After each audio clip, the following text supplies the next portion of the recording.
So I find this incredibly amusing and ironic that despite the vocal minority who are up in arms about wanting to boycott Hogwarts Legacy, it has now officially become the number one single player game ever on Twitch with 1.28 million peak concurrent viewers at launch. And it shows no sign of slowing down. This game is breaking charts on Steam and everywhere else. It's crazy right now. Why?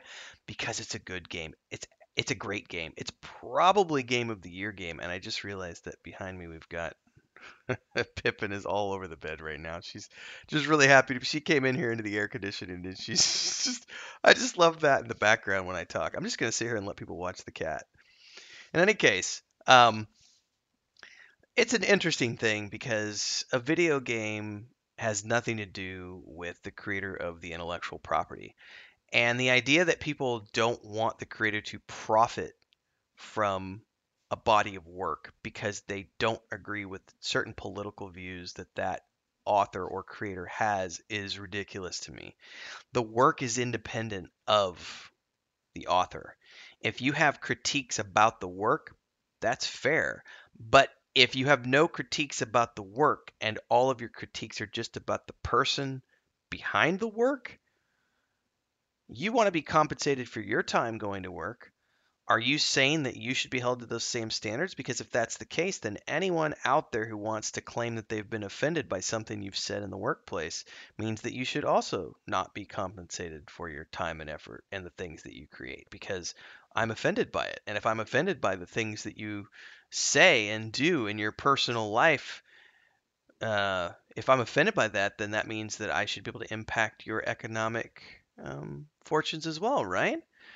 Two-way street. I don't see any of these people out there who are clamoring for the boycott of this as being people who are capable of separating art from artist. Um, I couldn't care less one way or the other what J.K. Rowling's political views are or her religious views or anything else. It doesn't matter to me. You know what matters to me? The books.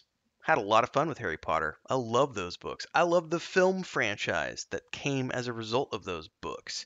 I love the three films that have come after that as she's continued to expand the wizarding world, right? Like the Incredible Creatures and How to Find Them or whatever it's called, that franchise. I've only watched it once all the way through and I think it's great and I'm looking forward to doing a rewatch. I've played most of the video games and I fully plan on playing this game at some point in the future. I actually had talked about this on YouTube, said I was going to play this game at launch, and then The Last of Us dropped on HBO, and it was so damn good. I went, oh crap, I need to go back and do a replay of The Last of Us remastered. So I pulled the PS4 out of storage and have been doing that, and that's what I'm doing this month instead of playing Hogwarts. But I absolutely will be playing this game at some point in the future, and I could care less about who wants to protest it and claim that, oh, you shouldn't be allowed to play this game because you're. There was a TikTok reel that I watched yesterday of this girl who was like watching all of these activists who are up in arms about this game, attempting to do the boycott, attempting to spearhead this boycott, and at the end of it, she just clicked pre-order. And I'm like, that's brilliant. It's a brilliant take to things because it's a video game. It's enjoyment. It's entertainment for so many people. And you have all these people who want to crucify Rowling because of her personal viewpoints. I just don't get it because it doesn't have anything to do with Harry Potter. And these are people who claim to be fans of the franchise. Like we love Harry Potter and it's just we need to like people are literally saying we need to claim Harry Potter for ourselves. We need to take Harry Potter away from J.K. Rowling. That's not how it works. She's the creator of this intellectual property. You have to learn how to separate your personal feelings out of things and to separate art from artist. Otherwise, you're never going to find enjoyment in anything because every single artist out there that's ever created anything, whether it's music, film, television, books, graphic novels, poems, or what have you, every single person out there has said something to offend someone at some point. And if we're going to hold everybody to this crazy standard that they shouldn't be allowed to profit off of their creations because they've said something that offended somebody in the past, none of us would ever make a living creating anything ever because there's always going to be somebody out there who's going to be offended by something. So that's kind of my stance on things. I did find it incredibly ironic that the BBC apologized for this interview with this game critic. And when I was reading through this article, which we will briefly go through over at Newsweek, um, I found out as I was reading through the article, I got to go back into dark mode. Sorry about that, guys.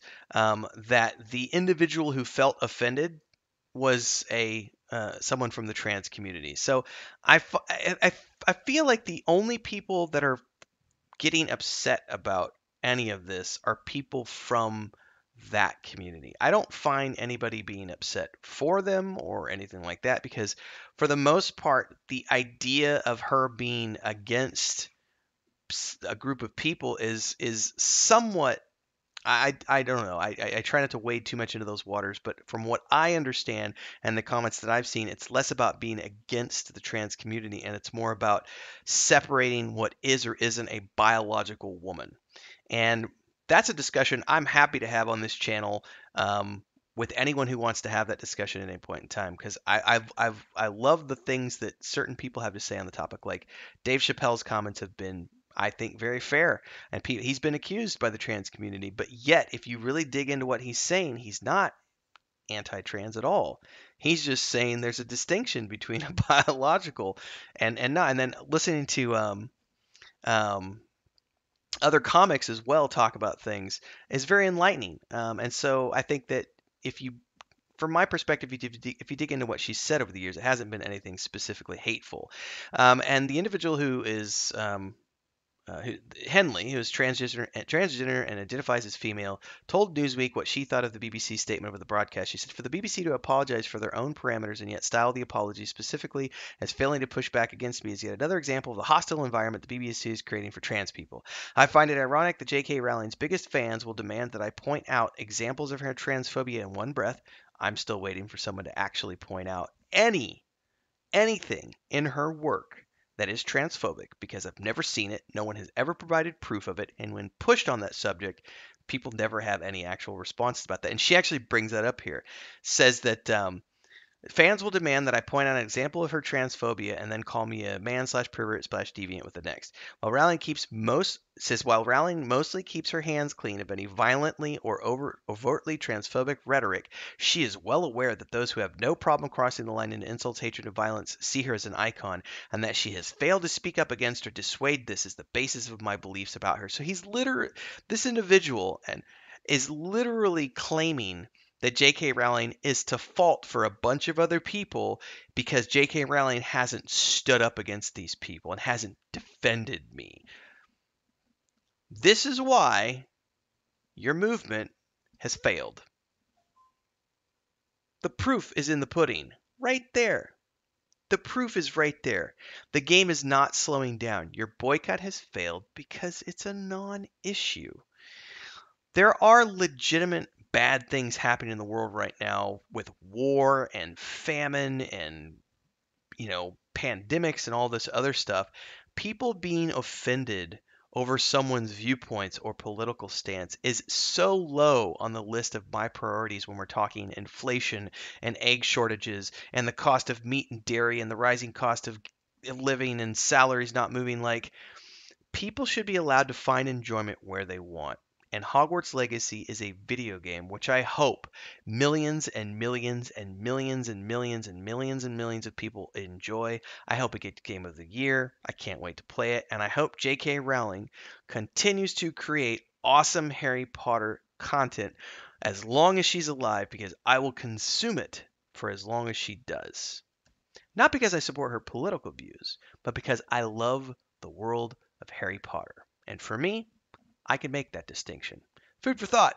Onwards and upwards, everybody. Hope you're going to have fun with this game. If you are playing it and enjoy it, drop that down in the comments below. I've heard nothing but positive feedback about this game. All the streamers I'm watching play it are in love with it.